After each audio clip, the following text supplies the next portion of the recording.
So ayan, good morning. Happy first day of the month of November. Yan.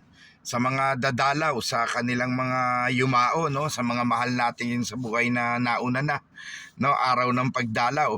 Pero this time ang inyong lingkod ay hindi tayo sa patay papunta. Tayo ay galing sa buhay.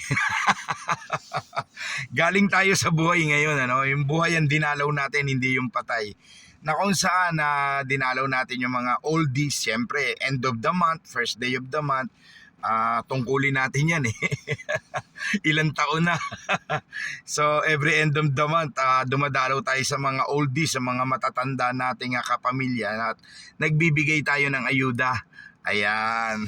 Thank you so much nga pala sa talagang walang sawang tumutulong, sumusuporta, love and care sa kapatid namin kay Joseph, no, na nasa Singapore.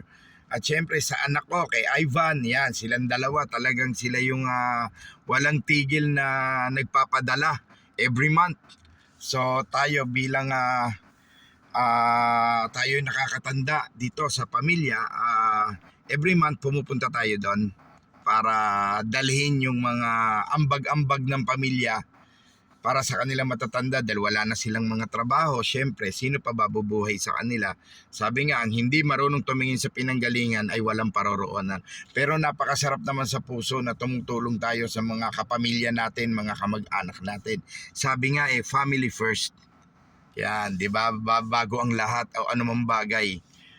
Pamilya muna. So galing tayo ngayon doon at chinek na rin natin yung pinagawa nating kasi this time pinarenovate natin yung buong bahay na yung buong bubong nila kasi may mga butas na raw, pumapasok na raw yung ulan. So success at nagawa naman ng ating anak na contractor, no? Hindi niya na itatanong. Doon sa mga hindi pa nakakaalam, alam ko naman iba alam na may anak tayong tawag nito King Caleb Construction Company. Yan, ang nagmamay-ari po niyan yung anak ko si Gerard Adrian Cerbero. Yan, sila po yung gumawa nga kailan lang ano, hindi ngayon, kailan lang natapos nila yung buong lapad nung bubong ng ating matatandang kamag-anak na nakatira doon. Para hindi sila nababasa, so pinalitan lahat ng bago. Siyempre sponsored yan ng ating kapatid Joseph, yan, Cerbero, yan, Joseph Guo, pag nakita nyo sa Facebook.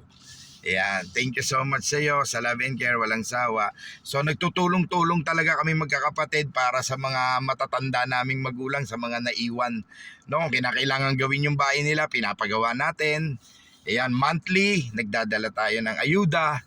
So yan, napakasarap. So, sarap ng feeling kasi alam nyo bakit, tatanda rin tayo. Kung ano yung ginagawa natin, gagawin din sa atin ng mga generation na susunod natin. Tayo yung maging sample, tayo yung maging halimbawa ng share the blessings and give love on Christmas Day. Ayan. So ngayon, galing tayo sa buhay, hindi sa patay, no? Nagdala tayo ng ayuda, chinek natin yung pinagawa nating bubong nila. Okay naman, nakita ko, perfect. Napakaganda ng pagkakagawa ng King Caleb Construction Company. Ayan, headed by sa ownership po ni Gerard Adrian Cerbero. So sa mga gusto magpagawa ng bahay, building, subok na, trusted na. Mga expert, no? Mga skilled talaga yung mga tao niya. So sa ngayon nagagamit namin para sa pamilya. Renovation. So God bless and more blessings. Share the blessings. Yan ang ating word and thought for today. No? Siguro baka mga November 4 na ako dumalaw sa patay namin. Kasi yun yung maluwag, wala ng tao. Ngayon siksikan pa. Mga buhay muna ang dinadalaw natin ngayon at binibigyan natin ng tulong. Share the blessings, give love on Christmas Day.